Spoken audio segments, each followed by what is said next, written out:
Where are we?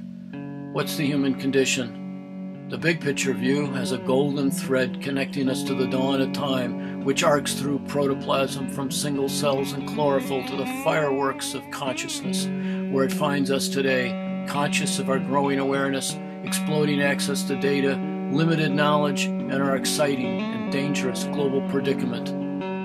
And that dangerous predicament, a race is on between education and catastrophe, where a rapidly calcifying and reactionary status quo clings to its shrinking powers and ever more powerful weapons by attempting to solve 20-year global and systemic problems with 4-year piecemeal local solutions staffed by bureaucrats with 2-year appointments approved by politicians who cannot see beyond the next election or vacation and who were elected by people whose narrowing perspective is set by Fox News and blind faith, and who think bad news will go away, like Britney Spears, if ignored long enough, and who see adversity as an excuse to go shopping. The best that can come out of this is something that will fail, at best, slowly. Meanwhile, the powers that be are bankrupting the future and pillaging the past for an unsustainable present moment for the super wealthy few, where our waters are poisoned, our airs smogged and sooted, our forests leveled, our savings stolen, our middle class liquidated, our youth fatted and obesified, and our taxes used to mount campaigns of mass destruction, unauthorized wars,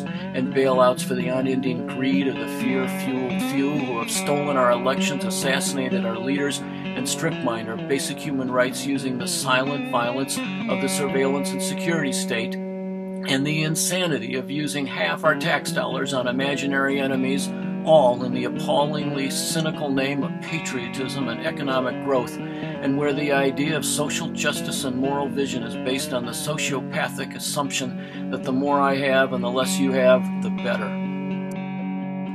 As this terminal race leads down the shrinking gloom and doom tunnel to thermonuclear holocaust or apocalyptic shortages of water, clean air, and food in a hotter and hotter and hotter heat sink hole of a world, the real danger is that the situation will become critical before it seems serious, that it'll be catastrophic before we realize the tipping point was reached yesterday. Can the apathetic, couch potato, zombified out, shopaholic, nihilistic observer of apocalypse be roused? What is the balance to this dismally hopeless take on the world? What chance do the change makers have to win this race with catastrophe? I assert that we are hardwired for justice, and love never dies, that we are the change we have been waiting for.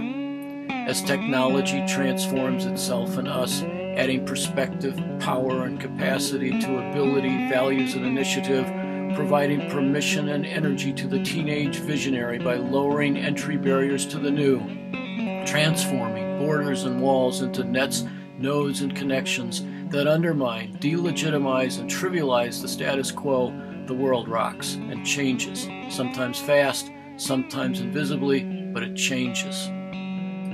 We are called to be architects of the future, not its victims. We are called to be commandos of the anti-apocalypse.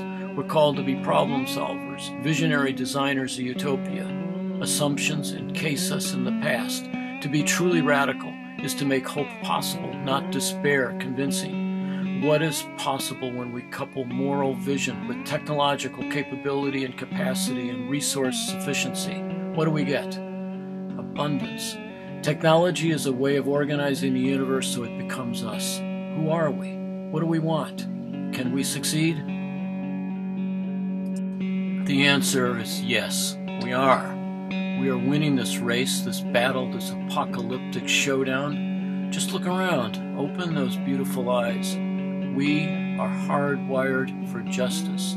Love never dies, and you are making the difference.